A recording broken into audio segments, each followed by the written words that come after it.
છોકરા પકડવા વાળા મહિલાને લઈને ભાવનગર પોલીસે કર્યો સૌથી મોટો ખુલાસો। જ્યાં મિત્રો વાત કરી તો હું તમને બધા લોકોને પહેલેથી જ કહેતો હતો કે ભાઈ અફવાથી દૂર રહો। ક્યાંક ને ક્યાંક મિત્રો વાત કરી તો ભાવનગરની પોલીસે કહ્યું છે કે ભાવનગરની અંદર જ્યાં મિત્રો વાત કરી તો એક પણ બાળકોને પકડવામાં આવ્યા નથી અને એક પણ મહિલા જે ગેંગ કોઈ પણ એક્ટિવ નથી હાલ ભાવનગરની અંદર ખુલ્લેઆમ ખુલાસો કરી દીધો છે।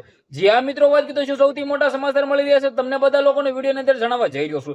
ચેનલને સબસ્ક્રાઇબ કરીને વિડીયો બને એટલો શેર કરી દેજો। હાલ તમે બધા લોકો જાણતા છો કે ભાવનગર જિલ્લાની અંદર ઘણા બધા એવા વિડીયો વાયરલ થયા છે જેમની અંદર શિહોરથી હોય, સિત્સરથી હોય, મહુવાથી હોય, ઘણા બધા વિડીયોની અંદર કંઈક ને કંઈક મહિલાઓ પકડી રહી છે અને મહિલાઓને લોકો મારતા હોય એવો વિડીયો વાયરલ થયો છે। હવે આ બધા વિડીયો જૂના છે, કોઈ પણ ભાવનગરની અંદર છોકરા પકડવા વાળી ગેંગ આવી નથી। તમારે બિલકુલ ડરવાની જરૂર નથી। આપણી ભાવનગરની પોલીસ છે ને એ ક્યાંક ને ક્યાંક ફૂલે એક્ટિવ છે અને જ્યાં પણ આવું હશે તો ક્યાંક ને ક્યાંક તમે ફોન કરી શકો છો, 112 નંબર ઉપર કરી શકો છો, 100 નંબર ઉપર કરી શકો છો અને તરત ને તરત આપણે ભાવનગરની પોલીસ ખૂબ જ સારી એવી કામ કરી રહી છે અને હાલ તેમને કહી દીધું છે કે ભાઈ કોઈ પણ કોઈના પર તમને શક પડતો હોય છે, કોઈ પણ એવો છોકરા પકડતા હોય છે ભાઈ તો તમે પોલીસને બોલાવી શકો છો। પરંતુ હાલ છેલ્લા ક્યાંક ને ક્યાંક ઘણા ટાઈમથી સોશિયલ મીડિયાની અંદર એવા વિડીયો વાયરલ થયા છે, વિડીયો જોઈને ઘણા બધા લોકો ડરી રહ્યા છે। બિલકુલ તમારે ખોટી રીતે ડરવાની જરૂર નથી।